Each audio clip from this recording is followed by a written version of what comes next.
Good morning. A point at which a crucial decision must be made that will have far-reaching consequences.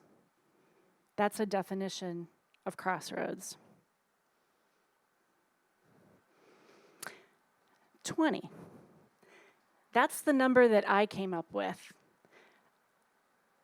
that were the most significant crossroads in my life so far. And I wondered, how many of those were detours? How many were dead ends or deadlines that were either real or perceived? And I laugh. I didn't include up here planned because I'm not a planner. Any planners out there? You know, I'm not one of you.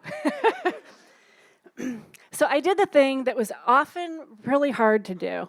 I took some time to reflect on my life, the life that I've lived, and I wanted to better understand, how did I get here? And what can I learn by reviewing my life?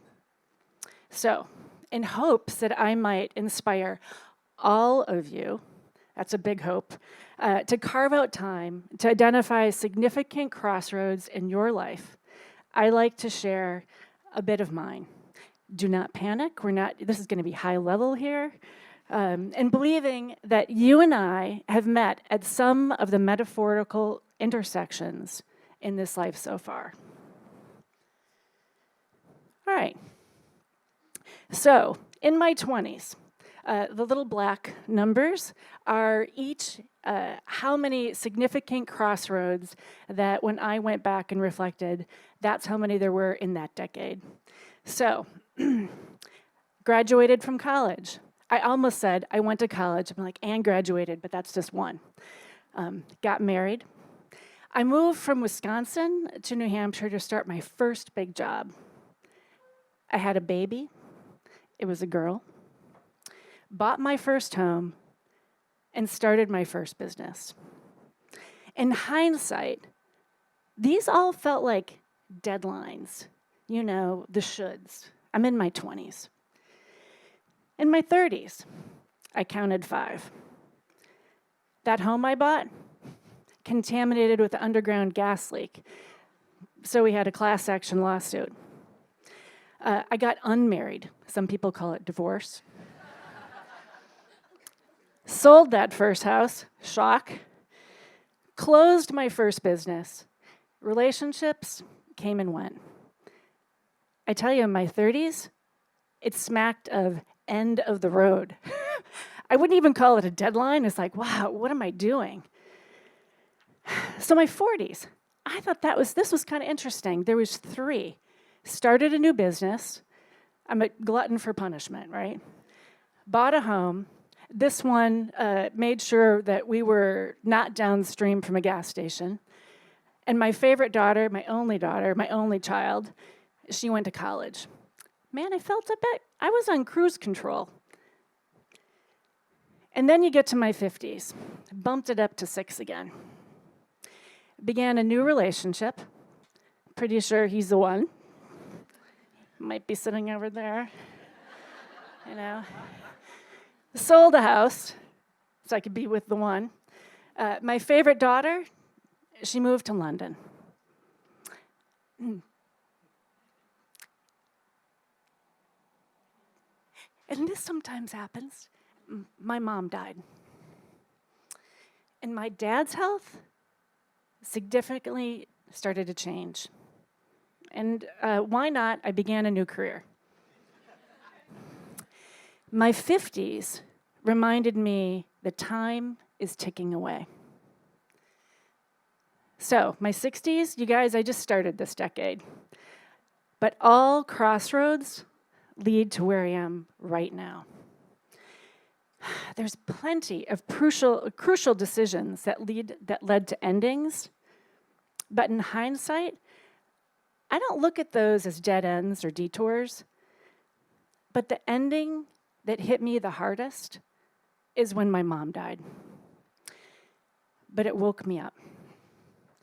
It made me think about how other people's crossroads affect my own.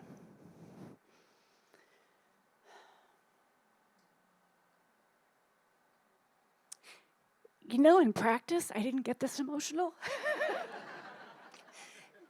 Little minute here. These are my parents.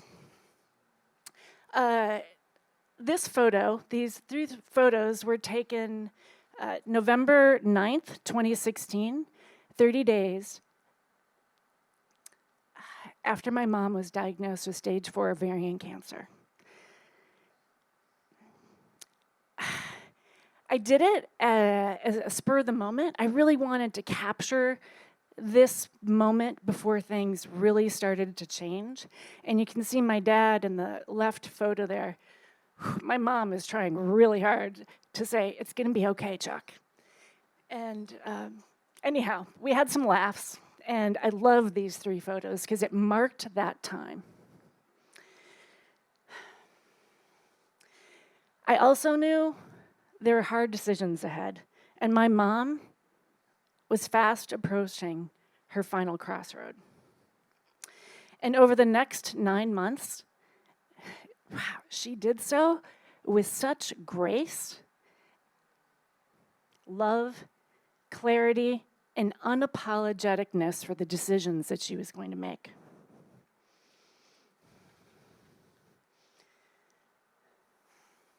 This is intentional.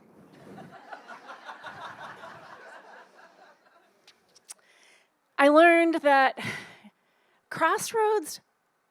certain crossroads, really mess with our ability to navigate, to get back on the road, even to make decisions. Where do I turn? And that there's no reverse. I learned that dying leads to our final crossroad. If we don't die suddenly, which I hate to tell you guys, the statistics are very few of us are just going to drop dead instantly. And I learned that dying is complicated, it's hard work, and something that you and I haven't done before. Thank you. I thought I might have had to explain that. I thought I'd have to tell you guys we're all still alive, but I think we're highly caffeinated, so that's good. And I think about that because probably everybody here has had somebody close to them that has died, but it's not the same thing. There's a lot of fear on that road, not yet traveled by ourselves, so much so that we do our best to avoid it at all costs. And I also learned my parents, they had been married for 50 years, and they had very different comfort levels on when it came to dying. My mom, I can't say this enough, she was just brilliant. But what I learned long after she died, she had been thinking about this crossroad and talking to other people for a very long time. She never talked to me about it. But I live far away, so that might have been an awkward thing for her to do. But it came very apparent that I did not know how to talk to my dad about the thing that we all have in common, that we're going to die someday. And what worked with my mom was not working with my dad. And after a couple years of trying, because his health started to change, I concluded I needed new skills. In my career, that people would hire me for my communication skills, and none of this. I was getting the Heisman from my dad. I was getting crickets. And I would go online and look like, how do you have these conversations? How is it that I got to be this old and I have no idea how to have this conversation? So I decided to become a death doula. And when I say that out loud, this is not lost on me. That seems like a dramatic decision because I can't talk to my dad about dying. And my partner, Jeff, when I told him, I go, I'm going to be a death doula, he was like, are you really going to work with people who are dying? I'm like, I have no idea. All I know is I'm on this path, and I will know when I have arrived. So I really felt I needed to crack the code and talk to my dad and how to support him on the road ahead as his as his health was failing. My sister, who lives 10 minutes from him, is his medical power of attorney, his healthcare proxy. And she's like, I'm not talking to him about any of that. And I'm like, and my dad is like, yeah, I don't want to talk to her about that. I'm like, how do you guys think that's going to work? So as a death doula, for folks that don't know, we're non-medical, and we help people who are dying, and sometimes their families, or sometimes just the families of people who are dying, navigate dying and death in a non-medical way, in a myriad of ways. But soon I realized when I went out into my community and started working with people as a death doula, that my family is not unique. There are a lot of people avoiding talking about the inevitable, and they're unprepared, and on the one sure bet that we have in common, that we're all gonna die. But yet, it's one of the hardest conversations to have, so you'd think we kind of want to practice a little bit. As a death doula, but honestly, just as another human, I want people to have confidence, clarity, and about the things that are important to them for a peaceful exit. And I realized we are not going to move the needle by not talking about it. And if we wait to talk about it until a diagnosis, it feels like a really bad time when you're stressed out and you feel your worst to talk about what is important to you. Like, you're not even thinking about, like, what am I going to do tomorrow? Where was everybody having these important conversations outside of a medical office and outside of a religious institution? I looked hard, and I couldn't find anything that consistently showed up. So this is where the creativity part comes in of the Creative Mornings, is I'm like, all right, I'm going to start something. So I decided to start a social club to talk about death. And this is a little bit of the creative process. I'm like, maybe it's a button. Maybe I'll wear a button. And people are like, what are you wearing? What's your button say? Oh, here today, gone tomorrow. I thought, that's clever.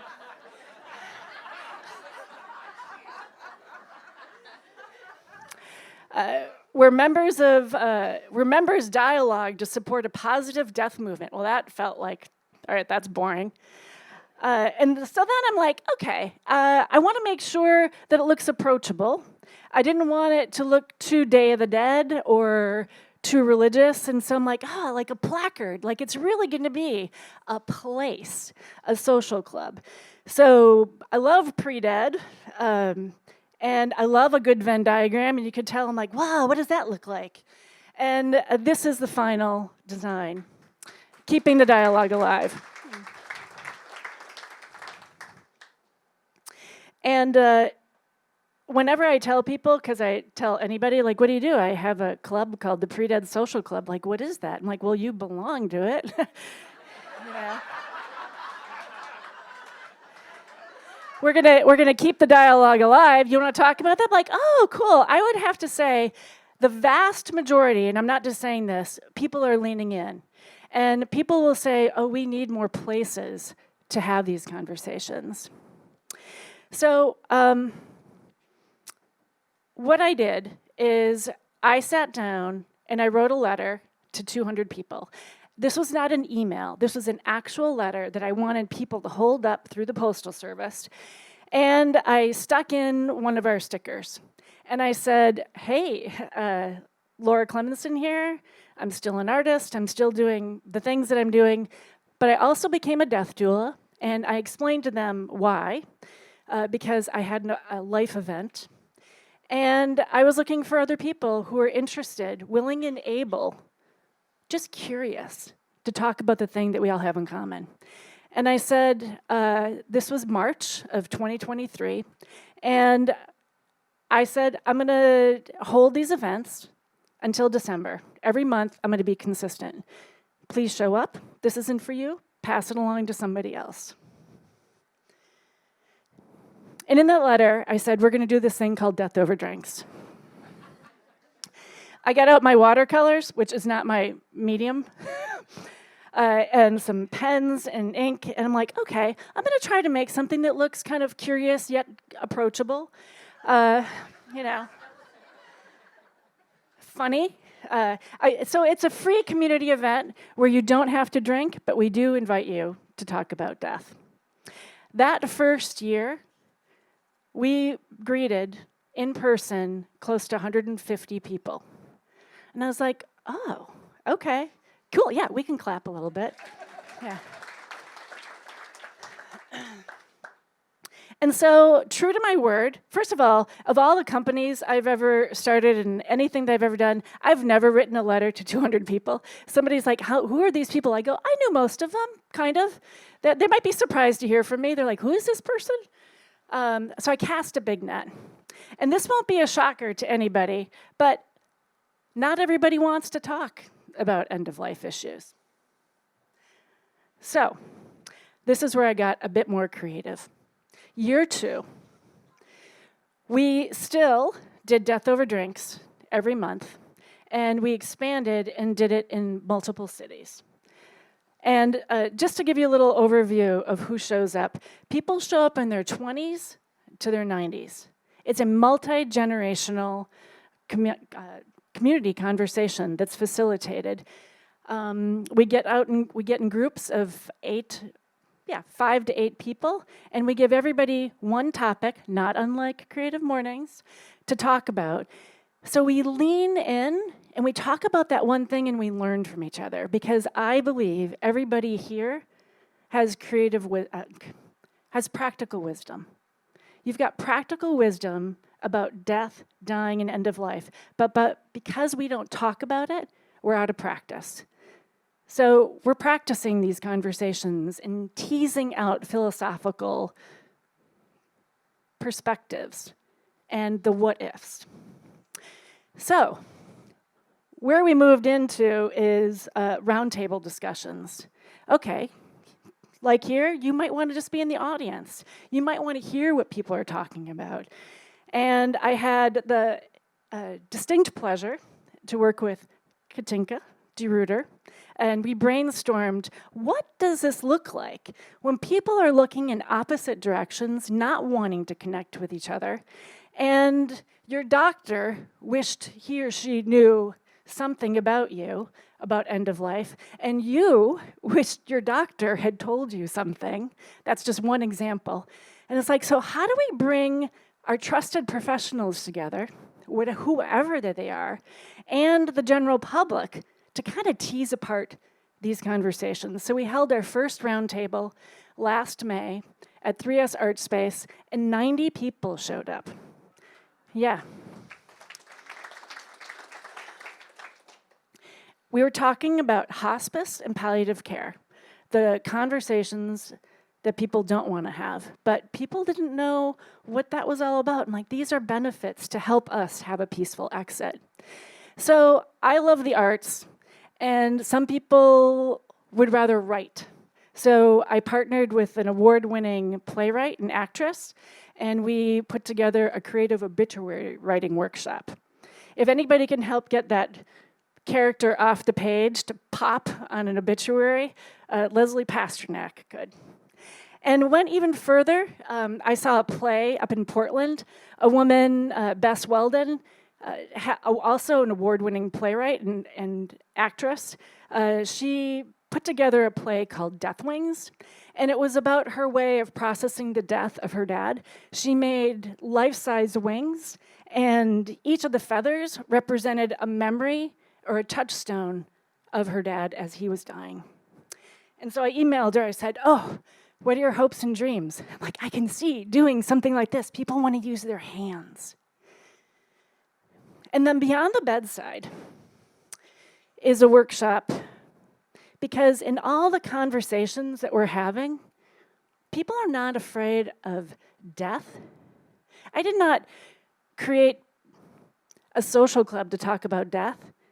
I ended up creating a social club to talk about dying, because that's what we're a little afraid of, what that process is.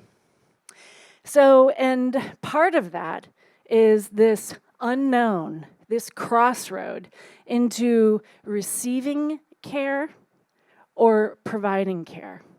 So beyond the bedside was helping people approach these pivotal crossroads in a realistic way.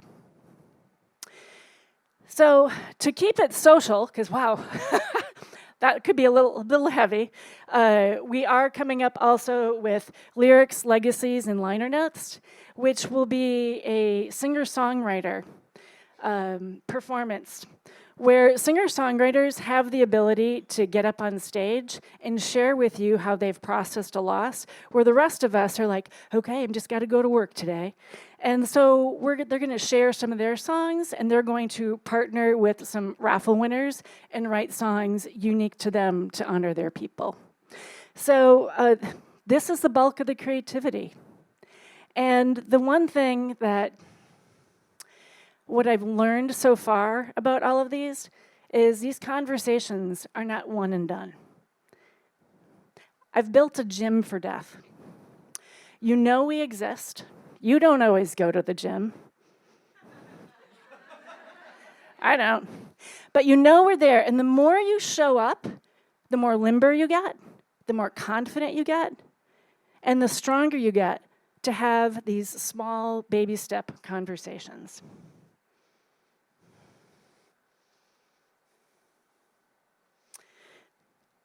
So that's my dad. A couple months ago. He's dying. Looks pretty good right there. I joke with my dad and I say, do you know, I started a social club because of you? And my dad's like, you're welcome.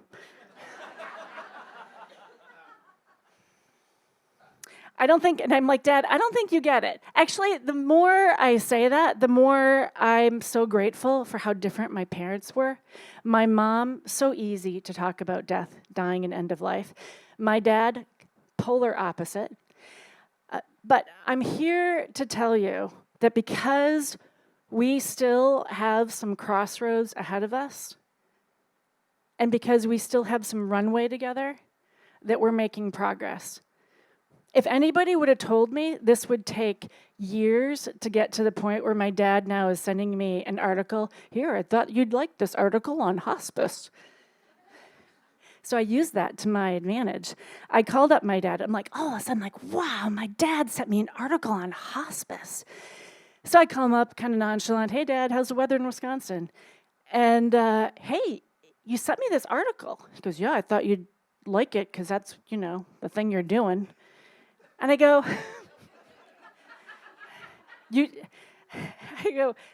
Mom was on hospice, right? He goes, yep. I go, how is that for you? We have a little brief conversation, and I move on to something else. And I will go back is I learned that one of the hardest things to do to talk about that crossroad that we all share is to ask somebody, what is important to you? It's a big frickin' question. And if you haven't thought about it, it's kind of like, I don't know. And so I just started, I called up my dad one day. I'm like, hey, Dad, you know what? Nothing's to say that I'm not going to die before you. He's like, well, that's probably true. And I said, so if it's okay, I want to share with you here and there the things that are important to me.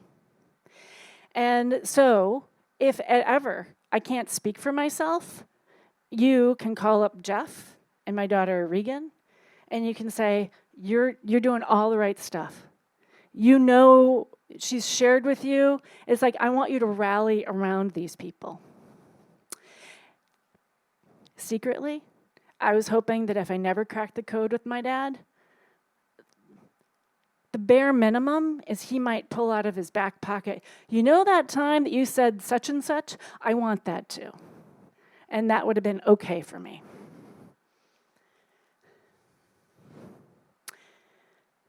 So all my crossroads lead to today.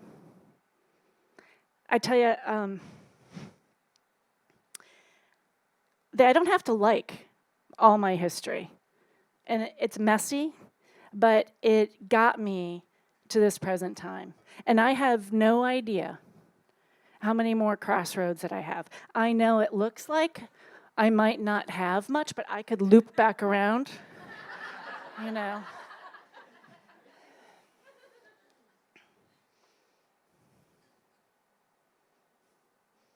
And I secretly hope that each of you is also grateful for all the crossroads that brought me today, and that I did this crazy thing by starting a social club to talk about dying. Because if you're looking for a place to have conversations about the crossroads leading up to, or your final crossroad, we're creating that community. We're creating opportunities for community to show up.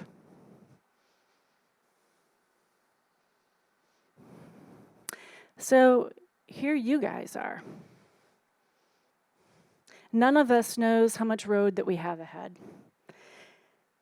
And I can tell you that because I went through that little exercise, and here's a confession, it wasn't really 20, it went between 19, 20, 21, and I was like, okay, I don't know, some of these are not that important crossroads. It didn't matter. It allowed me to reflect on my life, so I don't have to do it. When I'm at that final crossroad, it's like, I don't have to go back and think about that. I could do repairs on the fly, and I can be more intentional about my moving forward. So how many crossroads do you guys think that brought you to today? And how many more do you think you have? Okay, so talk to somebody about the fact that you are a part of the Pre-Dead Social Club. And reach out to folks that you believe have fewer crossroads and just squeeze the juice out of that relationship. Thank you.